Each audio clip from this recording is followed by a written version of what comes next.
Football থেকে হয়তো আর কিছুই পাওয়ার নেই লিওনেল মেসির।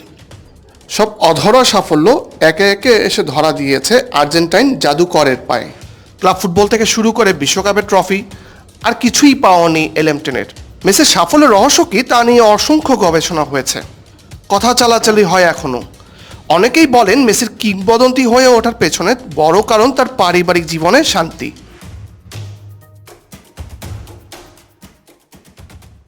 স্ত্রী আন্তোনেলো রোকোজ্জো আর 3 ছেলেকে নিয়ে মেসির সুখী পরিবার।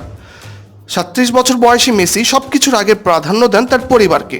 স্ত্রী সন্তান যাতে কোনো কারণে অসুখী বা বিরাগ না হয় সেই চেষ্টা সবসময় চালিয়ে যান আর্জেন্টাইন মায়েস্ট্রো। যেমন কিছুদিন আগে একটি ভিডিও ভাইরাল হয়েছে সামাজিক যোগাযোগ মাধ্যমে। গত সপ্তাহে মার্কিন সকার লিগে ফিলাডেলফিয়া ইউনিয়নের বিপক্ষে ম্যাচ দিয়ে মাঠে ফেরেন প্রায় 2 মাস চোটে থাকা মেসি। ইন্টার মিয়ামি অধিনায়ক মেসি ও ফিলাডেলফিয়া অধিনায়ককে আমন্ত্রণ জানানো হয় ম্যাচ শুরুর আগে 2 সুন্দরী ভক্তের সঙ্গে ছবি তোলার জন্য। ফিলাডেলফিয়া অধিনায়ক এক ভক্তের সঙ্গে পিঠে হাত দিয়ে ছবি তুললেও মেসি ছিলেন ব্যতিক্রম। 2 হাত পেছনে বেঁধে এমনভাবে নারীদের সঙ্গে ছবি তুলেছেন যাতে কোনোভাবেই তার হাত স্পর্শ করেনি সেই নারীদের গায়ে। মেসির এই ভদ্র আচরণ বেশ প্রশংসা করিয়েছে সামাজিক যোগাযোগ মাধ্যমে। ভক্তরা বলছেন অর্থবিত্ত যশ থাকার পরও স্ত্রী আর সন্তানদের প্রতি সবসময় বিশ্বস্ত থেকেছেন লিওনেল মেসি। তিনি যেন বিশ্বস্ততার প্রতীক, যে কারণে খেলার বাইরে কখনো কেলেঙ্কারি ছুঁতে পারেনি মেসিকে।